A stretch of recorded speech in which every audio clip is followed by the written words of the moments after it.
Spoštovane, lep pozdrav na novinarski konferenci podmladka Slovenske demokratske stranke.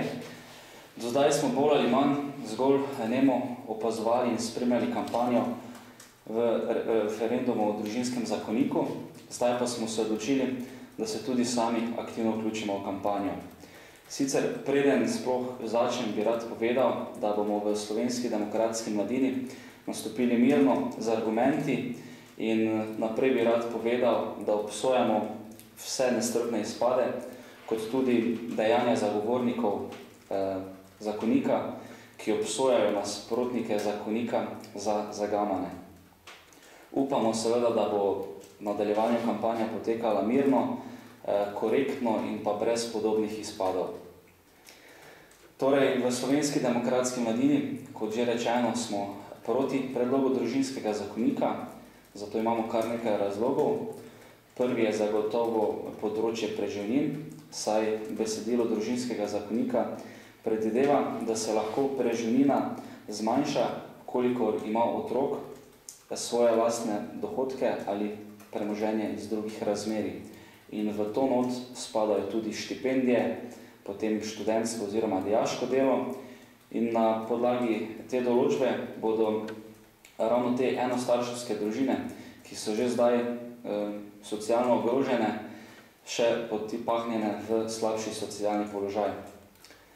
Lahko tudi povem, število preživnin 67.500 jih je in povprečna višina preživnine je dobrih 122 evrov. Mislim, da ta dva podatka poveta dovolj. Kot naslednje tudi bi rad povedal to, da v preteklih tednih se je na nas obrnilo veliko ogorčenih študentov iz vse države, ki so v bistvu ogorčeni nad tem, da se je v kampanjo vključilo tudi nekaj študentskih organizacij po Sloveniji.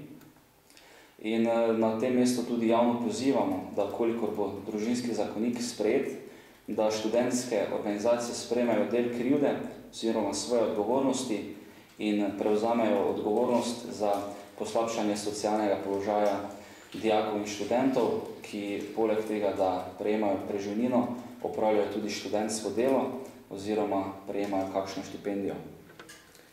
Drugi razlog, zakaj smo proti, je ta, da predlog definicije družine po novem družinskem zakoniku, to pomeni vsaj enega starša oziroma dveh staršev z otrokom mlajših od 18 let, predvideva, da bo družin v Sloveniji po podatkih Statističnega urada Slovenije le še 221.000. Za informacijo, danes jih je 429.000. To pomeni, da nov družinski zakonik jemlje status družine kar 2008 življenjskim skupnostim v Sloveniji danes. To pa pomeni, da teh 2008 življenjskih skupnosti izgubi tudi posebno statusno varstvo, ki ga za družine predvideva ustava in veljavna zakonodaja. Družinski zakonik ima torej izključujočo definicijo in ne vključujočo, tako kot zavajajo zagovorniki družinskega zakonika.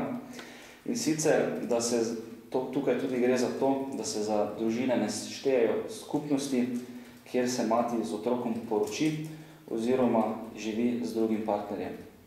Poudariti pa je tudi potrebno, da družinski zakonik ne prinaša nič novega rejniškim in enostarševskim družinam.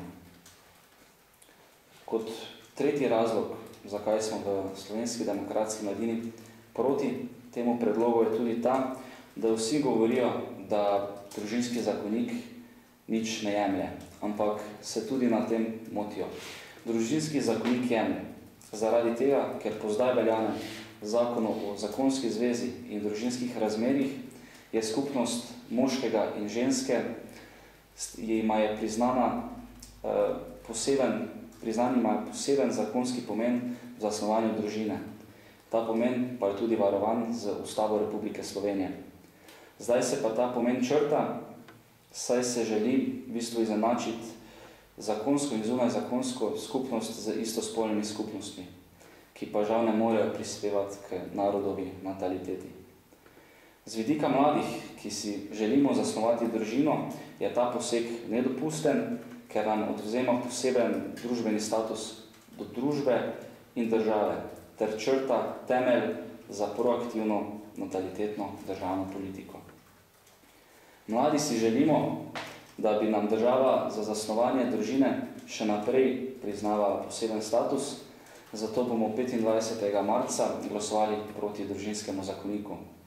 Več oziroma vsi argumenti bodo tekom dneva oziroma tedna objavljeni tudi na naši spletni strani.